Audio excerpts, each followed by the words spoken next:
बालों को गिरने से कैसे बचाया जाए? ये ख्याल हमें उस वक्त आता है जब हमारे बाल आधे से ज़्यादा गिर चुके होते हैं और हम फिर परेशानी में और ज़्यादा बाल गिराते रहते हैं। हम डॉक्टर्स के पास जाते हैं, मुख्तलिफ़ मेडिसिन इस्तेमाल करते हैं, लेकिन कोई फ़र्क नहीं पड़ता। लहसुन एक ऐसी सब्ज़ी है जिससे हम बालों का इलाज कर सकते हैं, उन्हें गिरने से रोक सकते हैं। अगर कोई शख्स चूँकि दिल का मरीज़ है, अगर वो लहसुन को इस्तेमाल करे तो उसका खून पतला रहता है। बालों के लिए ये फ़ायदेमंद है, गैस से ये बचाता है। अब मैंने लहसुन लिया है और उसका ऊपर से मुँह उतार लिया है, छिलके उतार लिए।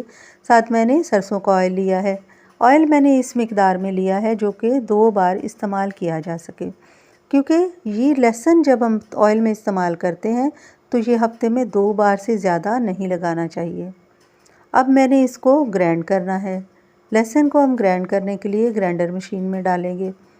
3 या 4 मिनट में लहसुन बहुत अच्छी तरह से ग्राइंड हो जाता है और उसमें से उसका पानी जो है वो दिखाई देता है। अब देखिए लहसुन का पानी दिखाई दे रहा है। इसको हम किसी बर्तन में निकालेंगे ताकि अच्छी तरह से इसको निचोड़ कर अलग कर लिया जाए। लहसुन को मैंने प्लेट में निकाल लिया है। अब मुझे एक सूती कपड़े की ज़रूरत है जिससे मैं इसका पानी निकालूं। तो सूती कपड़ा जब हम लेंगे तो पहले ये यकीन कर लीजिए कि ये साफ़ सुथरा हो और गीला ना हो, इसमें से पानी ना टपक रहा हो। लहसुन को इसमें डालेंगे और इसकी एक पोटली बना लेंगे। जब इसको अच्छी तरह से चारों तरफ से लपेट कर, ताकि इसका पानी निकल आए और इसमें से ज़रा सा भी पानी ज़ाया ना हो, इसको निचोड़ लेंगे। देखिए इसका कितने अच्छे तरीके से पानी निकल रहा है। अब इसको हमने ऑयल में डालना है।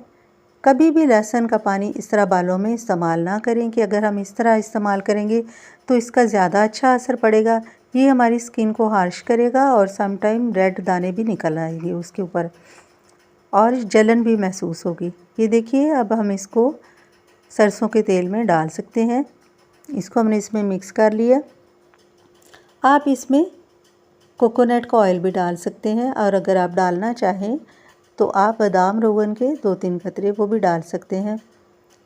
देखिए इसको कितना अच्छा ऑयल बन गया। ये हफ्ते में 2 से ज़्यादा बार इस्तेमाल नहीं करना आपने। इसे खुश्क डब्बी में निकालिए और फ्रिज में रख लें। जब इस्तेमाल करना हो उसको अच्छी तरह से हिला लें और 1 घंटे के बाद सर धो लें। इंशाल्लाह ये बहुत फ़ायदेमंद है, आपके बालों को गिरने से रोकेगा। कोई भी चीज़ जो है 1 या 2 बार इस्तेमाल करने से अपना असर नहीं छोड़ती। मसलसल इस्तेमाल कीजिए और फ़ायदा उठाइए।